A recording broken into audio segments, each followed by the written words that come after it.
Hello sa lahat! Welcome back sa aking channel. Ngayon ay pag-uusapan natin ang tungkol sa natural na gamot sa ubo sa Pilipinas.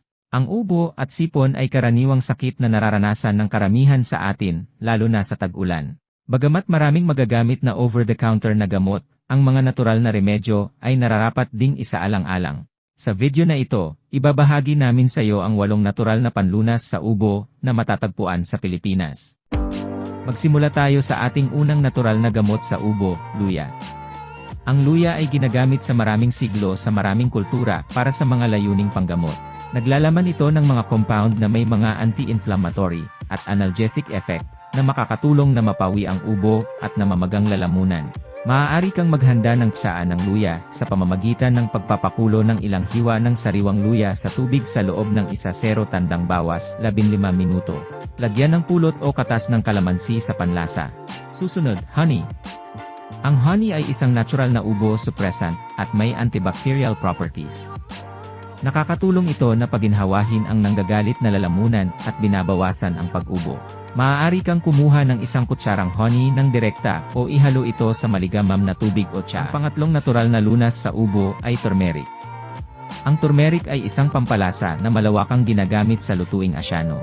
Naglalaman ito ng curcumin na may mga anti-inflammatory at antiseptic properties na makakatulong sa pag-alis ng ubo at namamagang lalamunan. Maaari mong paghaluin ang turmeric powder na may mainit na gatas o tubig at pulot upang makagawa ng isang nakapapawi na inumin. Ang pang-apat na natural na gamot sa ubo ay lagundi.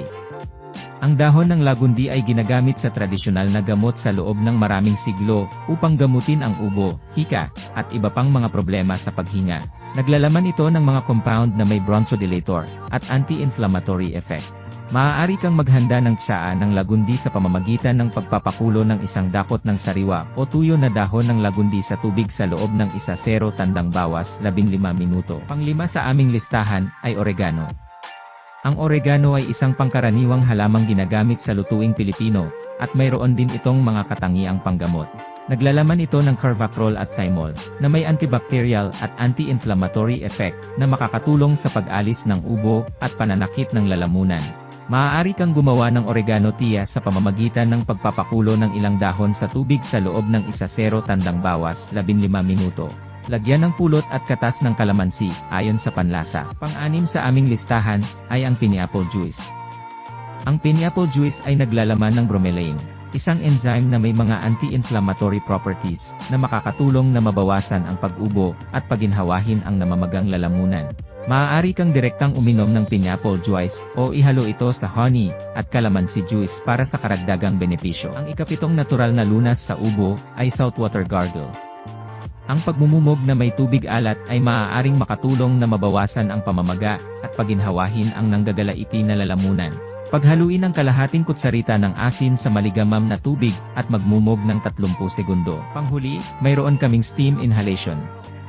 Ang paglanghap ng singaw ay maaaring makatulong sa pagluwag ng uhog at bawasan ang pag-ubo.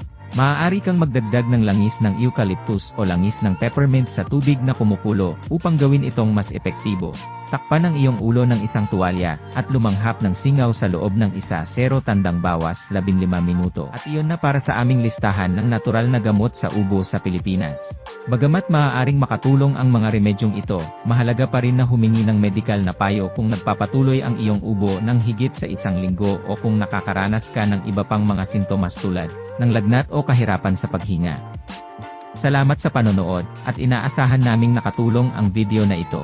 Huwag kalimutang mag-like at mag-subscribe sa aming channel para sa higit pang content na may kaugnayan sa kalusugan. Manatiling malusog at masaya.